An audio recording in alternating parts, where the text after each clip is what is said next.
Madison, my daughter's going to compete.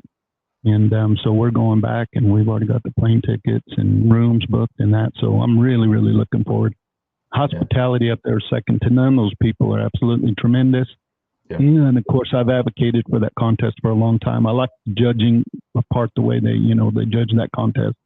And it's just a fantastic contest, and the people are just second to none. And the way they roll out the welcome mat for people all over the world, to come to that, and then of course the Stampede Rodeo, and that is just all second to none.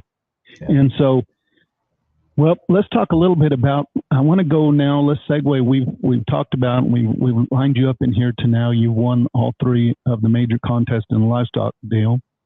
Let's talk about this year. So, in preparation, what qualifier did you go to this year to get in the contest?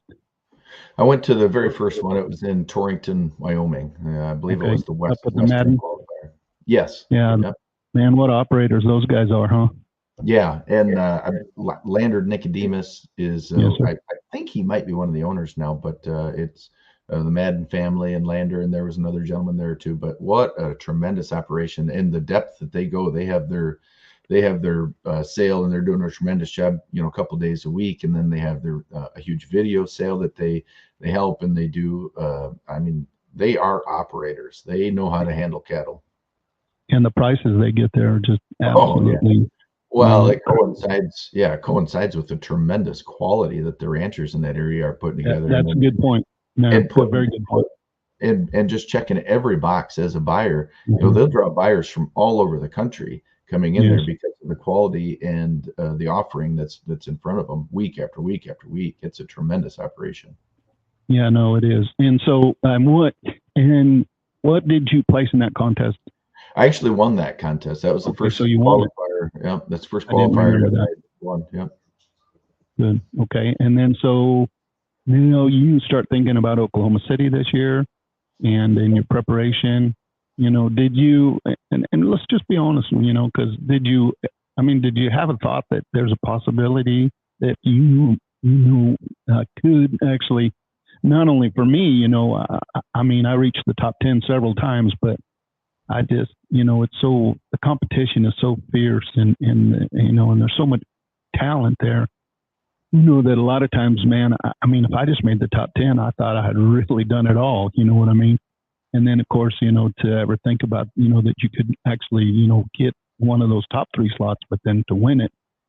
But did you ever what was your thoughts there coming into Oklahoma City? It's kind of twofold. One side of my brain says, I can do this. Why not me? There's no reason why it can't be me. I've put myself in a good position, and I work on this literally every time there's a microphone in front of me. I'm working on something that I think would benefit me when I get to this one of these contests. So, the left side of the brain saying, why not you? You can do this. It might be your year. You should probably start thinking about, if you're going to drive down, start making some plans to drive that truck back. And the right side of your brain says, has so much admiration and respect for the rest of those competitors that it doesn't really allow you to think that you're the one that would be chosen out of them. So it really is a struggle back and forth to have the confidence to say, I know I could do this, but also the humility to say, boy, I don't know, it's probably going to be somebody else. And I literally had, I literally leaned forward when they were announcing, they did number 3. I thought I might get like second or third. And with a chance that people would ask me how I thought I did. And I said, I gave myself a chance. I put it in the judges' hands. I gave myself a chance, and we're going to see what shakes out. And just, thankfully how it shook out was in my favor, but it's just really hard to tell yourself, like, I think I got this. I think I can do this. So, well, I think there's a humble, component of all of us, that we want to be humble, but then also we know that, if you're a lion, man, you can't have a humble heart, and a guy that's going to win, you need to have, heck, I think about it this way. And if for sure you don't believe in yourself, how in the world are you going to get other people to believe in you? You know, and so it's a fine line, you know, that we ride from being humble and being arrogant. You know, that cord is really thin. But I want to go back. You said something there that I want to go back. So when you said you felt like you had a chance, you knew that so tell me where did you feel like that? Was it through your interview? Was it through your selling process? What kind of told you that, you know, you might have a shot? When I got done with the interview, I always look at this contest like I'm the auctioneer that has to pick up points that people leave behind. You know, somebody's going to be working on, you know, the speed and the rhythm of their cadence, and they're going to lose a couple points on their poise, or they're going to lose a couple points on bid catching, or they'll lose a couple points on their introduction. And I'm the type that says I have to go, you know, I got to go through and pick all those up, because if they beat me by 2 points in the chant, I might be able to pick up a point in every other category and still beat them by 8 points. So I've always been that kind, and I always felt like the interview is something that I have to pick up points in. I have to put my best foot forward coming out of that interview and be in the top 5 to make sure that I have put myself in that position. Well, when I got done with the interview, I told myself I'm somewhere between 6 and 10 in the interview. I'm not bottom 15, but I am not top 5.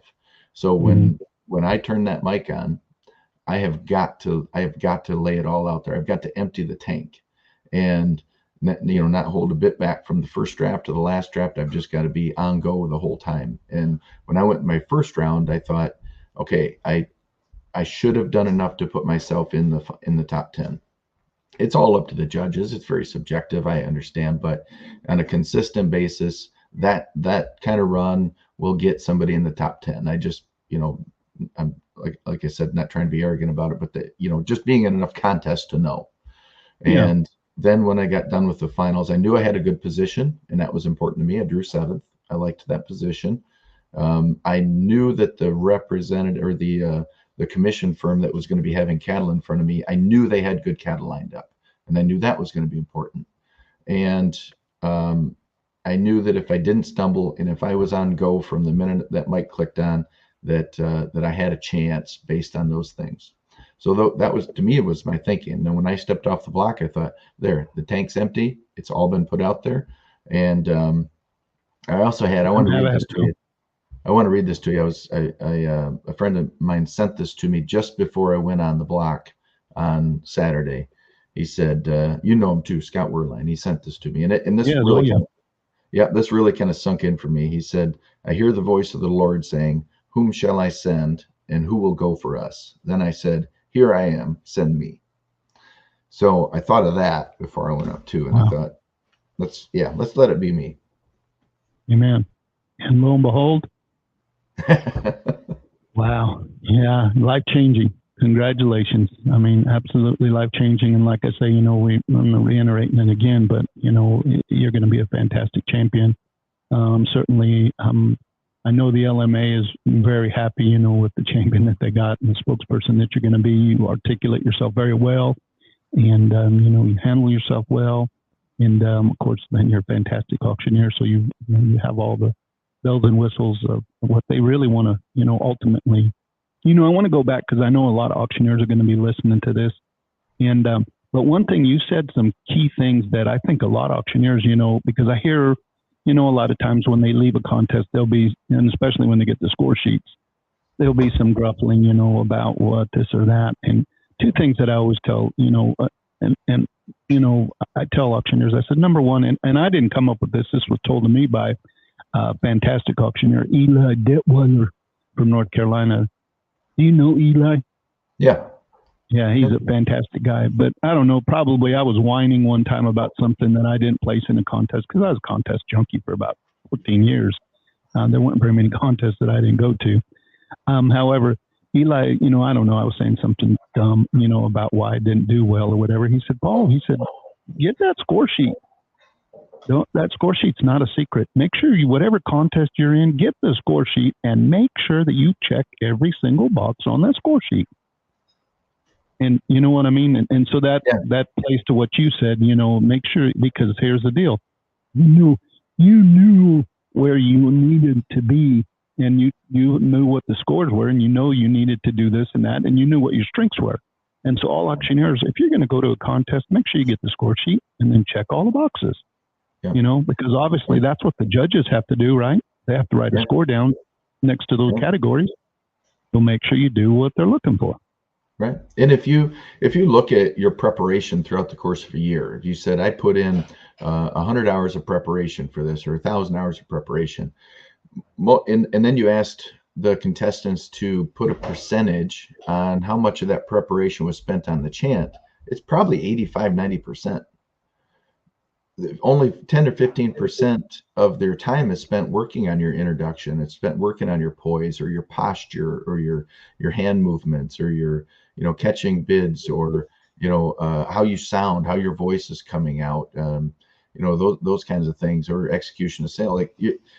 But we can work on those things literally every time I click on the mic and I sell, baby calves on a Monday. Like I'm sitting up a little straighter. I want my hands to move in a proper manner. I want to be scanning the room. I want to say things with purpose. I want to use a lot of enunciation when I'm talking. I don't want to mumble my words. I want to open my mouth and get those words out over my teeth and over my lips. And working on those things, now I feel like I'm picking up points all throughout. And then when you look at my final run, if you had a score sheet and you went through my final run, I want you to be able to look and say, did he do this? Yep. Did he do this? Yep. Did he do this? Yep. I don't want there to be one thing that somebody says, well, he didn't really do a good job at this portion. I literally want to go through and just check every box. And at the time of the contest, it's not an effort anymore. It's things I've been working on, and I'm doing what I've been worked on. I'm doing what I've been training myself for. And that is inherently checking off all those boxes. Amen. I always tell, of course I help, quite a few young auctioneers, and people still call me and want advice and so forth. But, I used to competitively rope calves, and I love to rope calves. But, when you see a guy like Shad Mayfield, when he goes and ties a calf in 7 or 6 seconds, Shad is not thinking. You follow me? It's all become a reaction. He's just reacting to situations that he has played out in the practice arena. And there is an amazing correlation between auctioneering and roping calves, and the fact that us as auctioneers, you should be practicing at home those things. You should be learning to go backwards as fast as you can go forward with your chant. You should, every time one of these little things happen, you shouldn't, stutter or have to, digress or make an adjustment just because a little deal happened. So I always tell people, prepare at home when you're preparing, but take care of the things that you can take care of at home. My daughter also used to competitively show goats, boar goats, meat goats. And I was like, Madison, let's do the things at home that we can control. We can control how we feed. We can control the way we clip our goats. We can control how we feed them, as far as minerals, and then also getting them broke to lead and so forth. Well, auctioneering has a similarity to that too. Do those things at home that, you can do. And one thing is, I tell a lot of auctioneers, and for sure, is make sure that your hat, your tie, your suit coat, all that stuff looks, right? Because that's something you can control at the house. Yep. Once they pull that screen back, and the first contest I ever went to was in Dunlap, Iowa, and man, isn't it going to be exciting? They're going back there this coming year. And certainly we're already making plans to go. I won't miss another Shaban show. I'll promise you. The Shabans when I was just toying about getting in the contest, Max Oliveira, in 2001, he told me, he says, hey, the World Championship is going to be in Dunlap, Iowa, and the Shabans are going to do it. If you were ever going to go to one of those contests, enter that contest, because the Shabans will, they'll do everything. They'll pull out the plugs, and I promise you they will. They'll put on a tremendous show. And that was the first year I went. But I always remember, I didn't know how to prepare, because it was my first contest. And coming from Arizona, there had only been one other gentleman who had ever been in the contest from Arizona. And it was sometime in the 60s. So I had no mentor here basically to tell me what to expect or so forth. But I always remember they pulled that curtain back, and Sean Madden was the MC. Of course, he was the champion of 2001. When they pulled that curtain back, man, I'm telling you, all I saw was eyeballs. It looked to me like 30,000 eyeballs. I was so nervous. And, but again, and in that particular situation, to what we were talking about, I hadn't prepared because I didn't know how to prepare. I didn't know what to expect. And so consequently, I didn't fare very well. But, I'm a lot like you, in the fact that I came home and I saw the score sheet and I said, okay, well, I'm going to do this and I'm going to do that. And it really wasn't as bad as I thought it would be and so forth. So, for young auctioneers, I think we're in agreement, hey guys, take care of the things you can take care of at the house. Make sure you go and buy a nice suit coat. Make sure your tie and that matches, because I think those things scream to the judges, don't you? That this guy is at least prepared. What I mean? He's thought about coming here. It's some of this is methodical. And then of course there's so many things on auction day. And of course I know you and I have all kinds of war stories. I could tell a whole podcast here on war stories that I've experienced in contests. But because things are going to come up. I was in a qualifier at VJV in Panoka, and the gate fell off. I mean, just fell off in the ring while I was selling. And, I've just had all those kind of things. But again, guys, make sure you prepare at home, for the things you can. You can control how you look. Yeah. You can control, and to a certain degree, how you speak, and articulate yourself, and then also study. And then, make sure, I don't want to say any names, but I did have one auctioneer this year come on several times, and I helped him with his interview. And, he said, hey, I want to get better at my interview. The interview is an important place in that contest, and it should be. I know there's some guys that, maybe have a little gruff with it, but listen, the Livestock Marketing Association is looking for a spokesperson. They want to find someone that can relay their message, and not only for them, but for all producers too. What caliber of people we are and the business we're in this legitimate. And, so those are, key things. And so Wade, we probably should start wrapping this up. Man, I'm looking forward to following you through the year, and hopefully maybe we can put you back on halfway through, and I'm sure you're going to be some surprises. How's that how did it feel to drive that pickup truck home? Man, I from the moment I got in it, and then you start driving, it just the whole, I think it was 16 or 17 hours I had to drive home, and just, you couldn't have wiped the smile off my face with anything. I mean, it was smiling the whole way. Every time I stop and go to get gas or something, you have to turn around and look at it when you're walking away, just to make sure it's still there, Yeah. Isn't that crazy? That must be a pretty good feeling when you go in, you walk up, put gas in it, huh? Yeah. Well, the kind of the coolest thing, I didn't notice it right away, was I stopped, put gas in somewhere, went in, got a water, and I was coming back out, and I noticed the front license plate has like the outline of the auctioneer or something that says Champ on it. And that was, I literally just stopped in the parking lot. I thought, oh man, that's cool. That's cool. Whose truck is that?